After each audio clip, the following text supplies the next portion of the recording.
You are watching The Legal Expert by Israr Ahmad Anjum.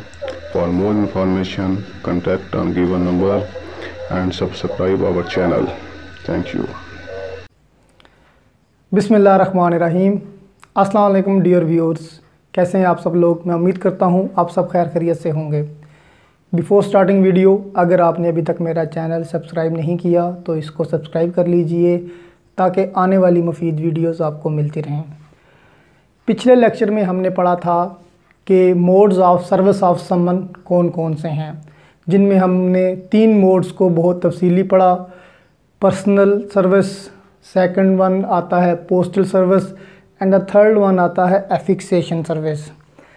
तो चौथा आज हम पढ़ेंगे सब्स्टिट्यूटेड सर्विसेज ऑफ समन के जब भी कोर्ट के पास कोई प्लेंट आती है, किसी भी मतलब बंदे की कोई दरख्वास्त आती है, तो कोर्ट की ये ड्यूटी बनती है कि वो दूसरी साइड को बुलाए, क्योंकि बिना दूसरी साइड को, बिना डिफेंडेंट को सुने कोर्ट कोई भी डिसीजन पास नहीं कर सकती। ये नेचुरल जस्टिस का एक प्रिंसिपल है और इसी चीज़ को मद्देनज़र रखते हुए कोर्ट अपनी हर मुमकिन कोशिश करती है कि डिफेंडेंट को बुलाया जाए और उसे सुना जाए।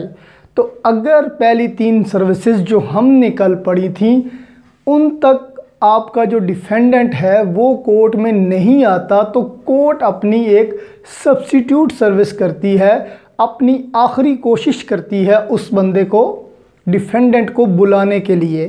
तो उसी आखिरी कोशिश के बारे में आज हम पढ़ेंगे, जिसे सब्स्टिट्यूटेड सर्विस ऑफ समन कहा जाता है।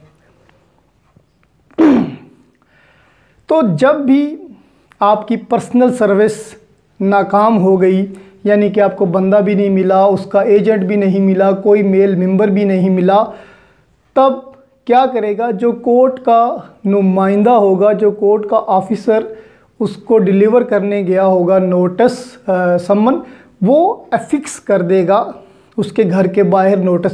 और तब भी अगर वो डिफेंडेंट नहीं आता, देन वो कोर्ट ऑफिसर जो है वो एक एफिडेविट देगा कोर्ट में कि जी अब बस मेरे हथों गल निकल गई है, कि भाई अब मुझसे वो डिफेंडेंट की हाज़िरी यकीनी बनाना मुमकिन नहीं है, लिहाजा आप इसकी सब्स्टिट्यूट सर्विस करें।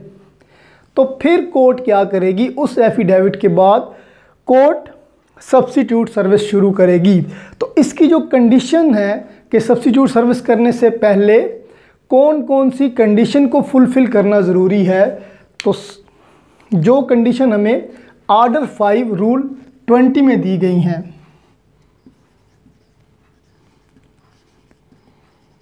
अब कौन कौन सी कंडीशंस हैं कि जिन के पूरे होने के बाद ही सब्स्टिट्यूट सर्विस ऑफ समन हो सकती है। सबसे पहली कंडीशन जो है कि जो डिफेंडेंट है वो अवॉइड कर रहा है कि उसको समन डिलीवर हो, यानी कि डिफेंडेंट ऐसी कोशिशें कर रहा है कि वो अपने आप को समन से दूर रख रहा है, यानी कि अपनी रिहाइश पे वो मौजूद नहीं होता, अपने किसी एजेंट को भी वहाँ पे मौजूद नहीं रखता, समन से छुपने की कोशिश कर रहा है। This is the first condition to be fulfilled if it is. अगर ये कोशिश मतलब कंडीशन है तो ये फुलफिल होनी चाहिए। सेकंड कंडीशन क्या हो सकती है?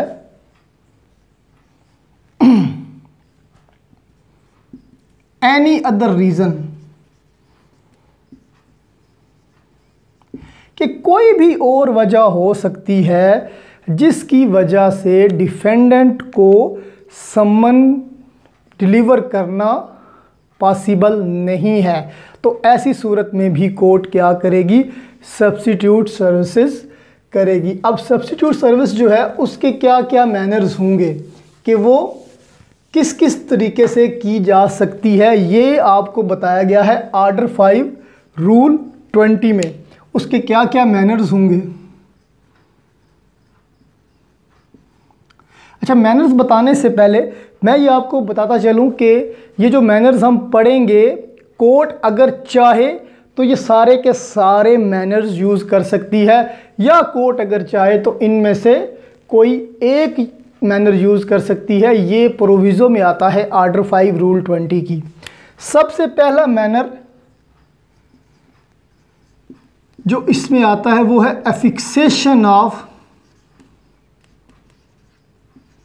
समन on some conspicuous part of the house of the defendant, कि जो डिफेंडेंट का घर है उसकी किसी ऐसी जगह पर वो सम्मन चिस्पा कर दिया जाए जहां से डिफेंडेंट का गुज़र होता है। और ये जो नोटिस आपने चिस्पा करना है ये उस जगह पे करना है जहां पे आपको ये शवाहिद मिले हैं कि लास्ट टाइम डिफेंडेंट यहाँ पर देखा गया है, तो इसे कहेंगे एफिक्सेशन ऑफ द सम्मन। सेकंड जो पॉसिबल मैनर हो सकता है वो हो सकता है यूज़ ऑफ इलेक्ट्रॉनिक डिवाइसेस।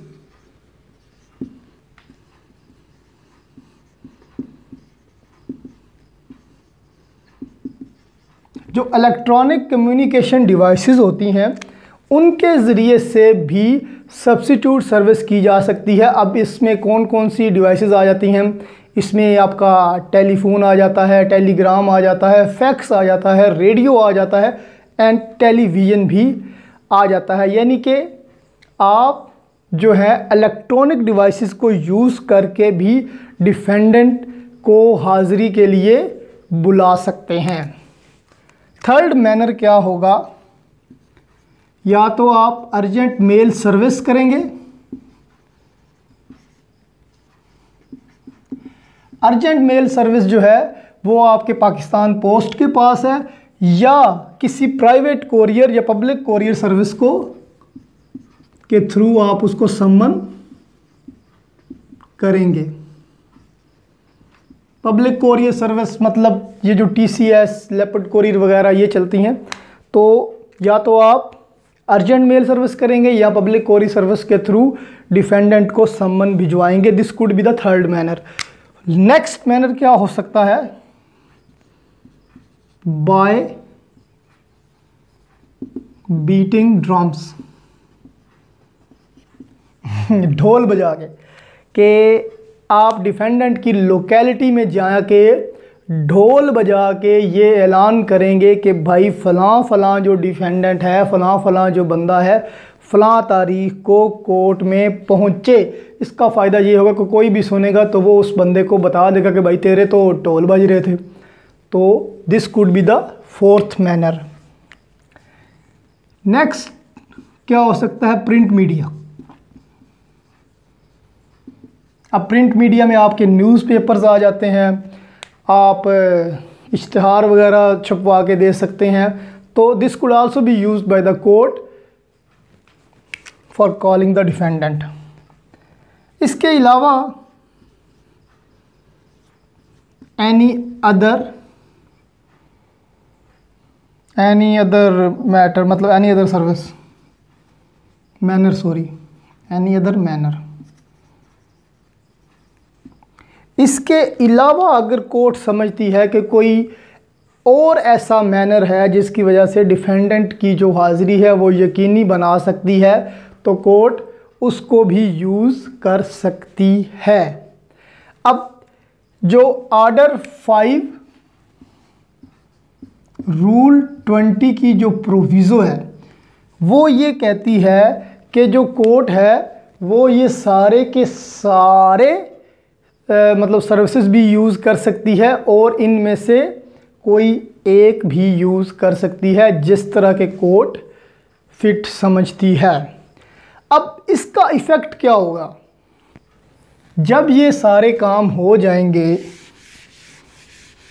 तो इसका इफ़ेक्ट ये होगा, समझा ये जाएगा कि जो सम्मन है वो पर्सनली डिफेंडेंट को डिलीवर हो गया है। दिस कुड बी अज्यूम्ड, यही समझा जाएगा कि जो डिफेंडेंट है उसको जो सम्मन है पर्सनली डिलीवर हुआ है।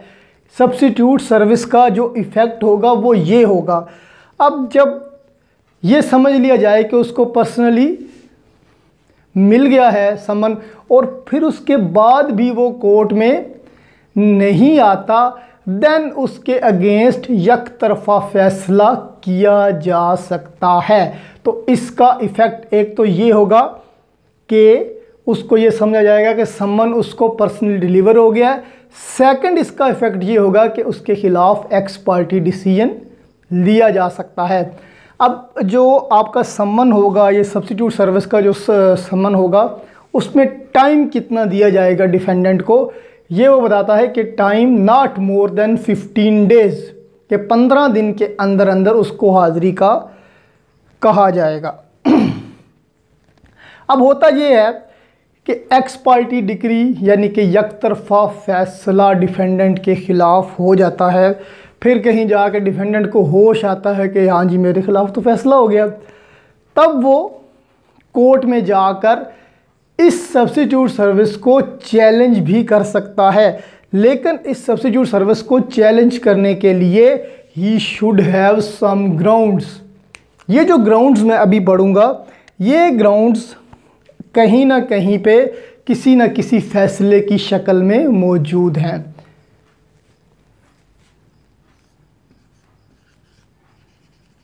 अब वो ग्राउंड्स क्या लेके आ सकता है कि अगर उसने चैलेंज करना है सब्स्टिट्यूट सर्विस को, तो सबसे पहला उसका ग्राउंड क्या हो सकता है कि जो आपकी सब्स्टिट्यूट सर्विस है वो उस मैनर में नहीं हुई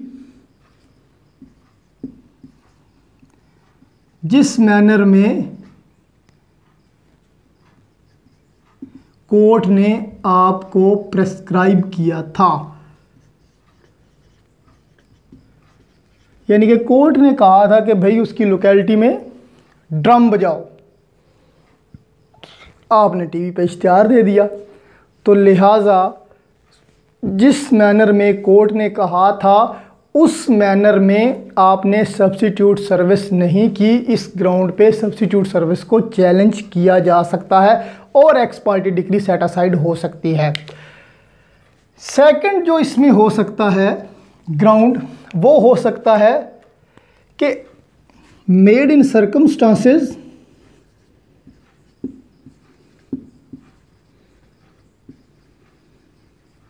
नॉट जस्टिफाई,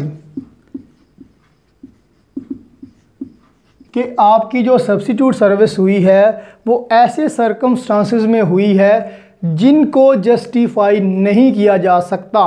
फॉर एग्ज़ाम्पल कि वो जो आपका डिफेंडेंट है वो अवेलेबल था वहाँ पे और उसके जो पहले 3 शर्तें हैं वो पूरी नहीं की गई, रिक्वायरमेंट्स पूरी नहीं की गई, लिहाजा इसको चैलेंज किया जा सकता है और एक्स पार्टी डिग्री को सेट असाइड कराया जा सकता है।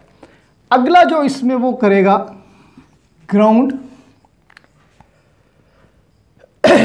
कि defendant was not aware of the mode which was adopted,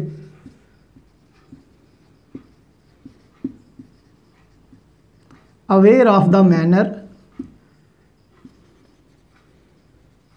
which was adopted. यानी कि डिफेंडेंट जो है वो पढ़ा लिखा नहीं था और आपने क्या किया, अखबार में इश्तिहार दे दिया। अब जब आपने अखबार में इश्तिहार दे दिया, डिफेंडेंट चूँकि इलिटरेट है, वो पढ़ लिख नहीं सकता, तो इस मैनर की जो सब्स्टिट्यूट सर्विस है वो उस तक यही समझा जाएगा कि नहीं पहुंची, तो ऐसी सूरत में भी वो उसको चैलेंज कर सकता है। या आगे चलते हैं, अगला जो ग्राउंड है चैलेंज का वो क्या हो सकता है, service got affected by the plaintiff. ये बड़ा इंपॉर्टेंट पॉइंट है।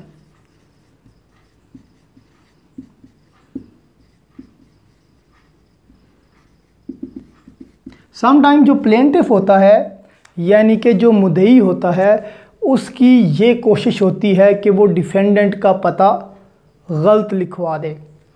उससे उसको फ़ायदा ये होगा कि डिफेंडेंट को सम्मन नहीं मिलेगा, उसके ख़िलाफ़ सब्स्टिट्यूट सर्विस भी हो जाएगी, फिर भी वो नहीं आएगा, तो फ़ायदा प्लेंटिफ को ये होगा कि केस उसके हक में एक्स पार्टी यकतरफा डिसीजन हो जाएगा। तो अगर प्लेंटिफ ने अफेक्ट किया है उसके एड्रेस को, उसकी मतलब एक सर्विस को, तो ऐसी सूरत में भी चैलेंज हो सकती है ये सब्स्टिट्यूट सर्विस और x party decree set aside हो सकती है। तो these were all the grounds on which you can challenge the substitute service and you can also challenge the ex parte decree। तो आज के जो ये लेक्चर था उसमें हमने पढ़ा कि सब्स्टिट्यूट सर्विस क्या होती है, ये कब होती है, मतलब इसकी कौन कौन सी कंडीशंस हैं, इसके कौन कौन से मैनर्स हैं और कौन कौन से ऐसे ग्राउंड्स हैं जिन पे इसको चैलेंज किया जा सकता है, इसका इफ़ेक्ट क्या है, ये आज के लेक्चर में हमने पढ़ा। अगर आपको ये लेक्चर पसंद आया हो तो इसको लाइक करें, इसको दोस्तों में शेयर करें और मेरे चैनल को ज़रूर सब्सक्राइब करें ताकि आने वाली वीडियोज़ आपको मिलती रहें। Thank you very much.